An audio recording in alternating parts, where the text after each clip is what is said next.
Hello, and welcome to Wednesday's Reflexology Wisdom with a Twist. I'm Chantal Lucier, and I'm going to be interviewing David Wayte for a change. Yay! We're going to be talking today about finger-free reflexology. So, David, tell me about finger-free reflexology and what people get to learn from your course. Okay, so what people are going to learn on finger-free reflexology is how to give a full treatment, but without using fingers or thumbs. Got that the wrong way around, didn't I? It's very much a course that does what it says on the tin. It's an expression we have in the UK. So the idea is to still give a full authoritative treatment, still being able to access all the reflex areas of the feet, but giving your hands a rest. How long does it take to learn to become a reflexologist in America, would you say, Chantal? Yeah, it depends. I would say, let's say a year. It depends on the Okay. teacher, but about a year and national testing. Okay, so not wanting to frighten anybody, but I'm going to be teaching you a full, radically different set of techniques, a full, radically different routine. And you're going to learn it all in a weekend with me. So this is going to be a brilliant extra piece of, shall we say, more tools in your toolkit to be able to give different techniques, to be able to mix things up, to be able to kind of make your treatment fuller and more diverse. I love that. Yeah. And what about benefits? What do you think a reflexology practitioner would get from this course? Okay, so that's 2 points to that answer. The first one is the easy one. This is what I intended finger-free reflexology to be when I first devised it. And that was to protect your joints, to protect your fingers, to protect your wrist. A lot of reflexologists tell me that they get aching fingers, aching thumbs, aching wrists after a few treatments. And the whole idea is to protect yourself from these aches and pains, from repetitive strain injury. We've even got reflexologists in the UK.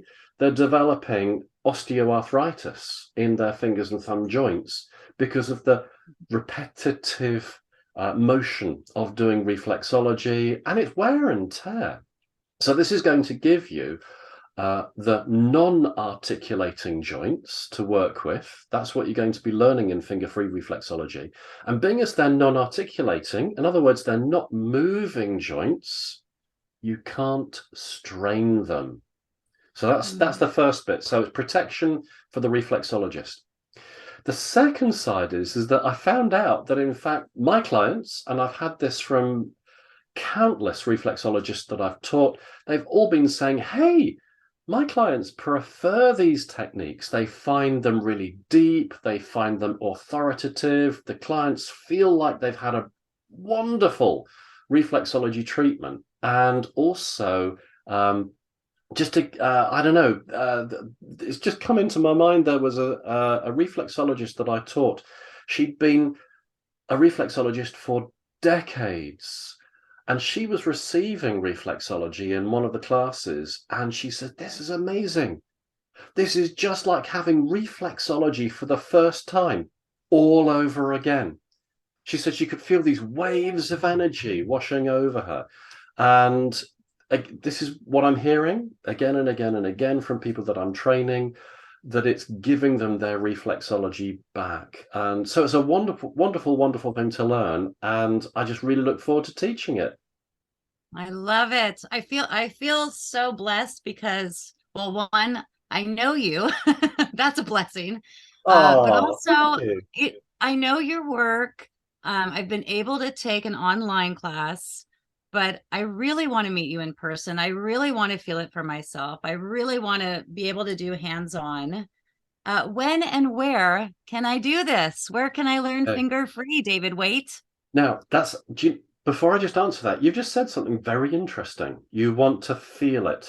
And one of the things that I do in all of my training is that I always ensure that I go around the class and I will say to every single person that's in the class, does this feel right? Does that feel the same? So that whoever is learning gets that feedback so that they know that they're doing it right. So yes, everybody's going to get to feel finger-free reflexology from me when they come on the class. So where are you going to be able to learn it? Good question. I was hoping you might ask me that one, Chantel. So okay, so this year I'm coming to the United States, and we're doing what's called the West Coast Tour. So September the 23rd and 24th, I'm going to be in Santa Monica. So that's just it's a part of Los Angeles, if you haven't heard of Santa Monica. The 30th of September and 1st of October, I'm going to be in Petaluma. So that is Northern California, just north of San Francisco. And then for the third week that I'm in the United States, that's going to be the 7th and 8th of October. And that's just south of Seattle at a fabulous place called TACOMA. And all of these dates, if you're wanting to catch up with that, you can, I'll put a little link at the bottom. You'll be able to find that at fingerfreereflexology.com. Thank you so much, David. I'm really very excited. I'm so excited to see you in person. I'm so excited to take your class. I'm so glad you're going to be in my neck of the woods. I can't You know, wait. I'm really looking forward to it. Yeah, me too. And thank you for joining us for this week's installment of Wednesday's Reflexology Wisdom. Thank you very much for inviting me, Chantel. That sounds really weird saying that on this channel. Thank you very much, everybody, for watching. And I do hope I get to meet some wonderful reflexologists when I come over to the USA. Thank you so much.